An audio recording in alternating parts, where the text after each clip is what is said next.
in order to understand them, you have to understand how Jesus teaches. And looking at these passages can help us with that.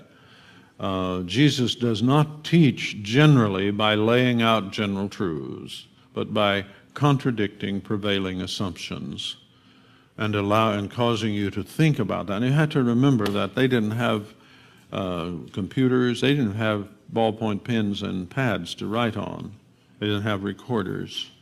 So they came with nothing and they listened.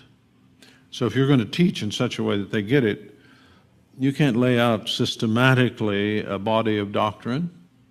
You have to find ways of putting stingers into what they already believe and so jarring them that they will not have a problem remembering it.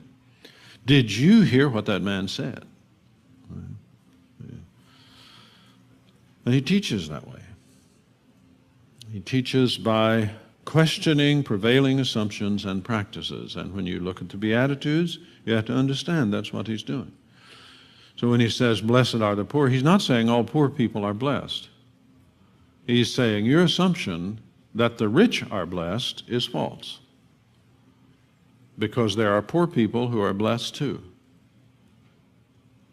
And they are blessed because they're in the... If your assumption is that rich people are all well off, sorry, because there are rich people who are in real trouble.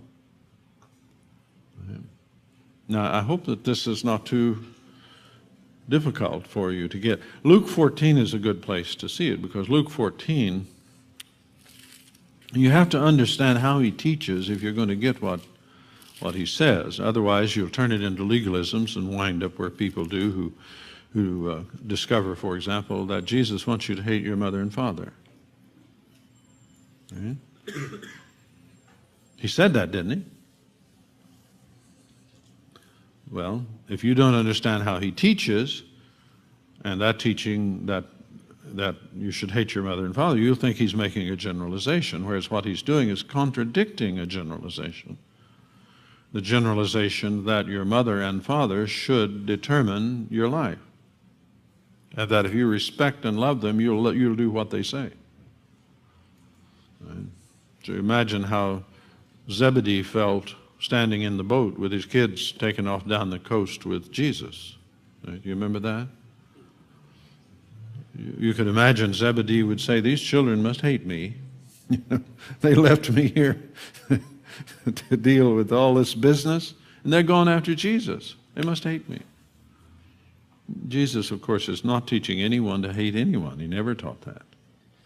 But he did realize that the interpretation of loving, which meant that you would simply do what your parents said even after you had grown up, had to be corrected, because parents often misdirect you, and you have to have a place to stand in the kingdom of God to redeem family relations. Well, in Luke 14 here, you have him going to a dinner, and verse 7, he starts teaching. He was invited and he says, he watches people as they take the places around the table, if you wish. And it says in verse 8 of Luke 11, when you are invited by someone to a wedding feast, do not take the place of honor, lest someone more distinguished than you may have been invited by him. And he who invited you both will come and say to you, you get up now and you move down there, because I want this man to sit up here by me. And you, in disgrace, get up and slink down to the last place in the table. Now, you think Jesus was actually concerned about that? About you being embarrassed? Think he's actually concerned about that? But when you're invited, go down to the last place, sit down to the last place. That when the one who has invited you comes, he'll say, Where's Joe? Oh, Joe's way down there. Joe, come on up here. I want you to sit by me. Friend, move up higher, and then you'll have honor in the sight of all who are at the table with you. Now, do you do that? Then you're disobedient to Jesus. He told you to do it, didn't he? Look at the next, verse 12. When you give a luncheon or a dinner, do not invite your friends or your brothers or your relatives. And some people might say, I've really been looking for this verse. Or your rich neighbors, lest they invite you in return and repayment come to you. But when you give a reception, invite the poor, the crippled, the lame, the blind, and you will be blessed, since they do not have the means to repay you, and you will be repaid in the resurrection.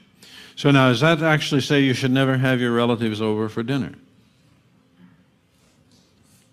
No. It's addressing a general practice. And Jesus teaches in this way when he's down at the very concrete level. He addresses a general practice, and he addresses it by putting a particular case before you. So, with reference to the Beatitudes, he's not saying that only those who are poor in spirit or poor in money are blessed. He's saying, contrary to the human expectation, the poor are often blessed because the kingdom of God belongs to them. And the rich are not blessed because they're not in the kingdom of God. It's all relativized to the kingdom. So the meaning of the Beatitudes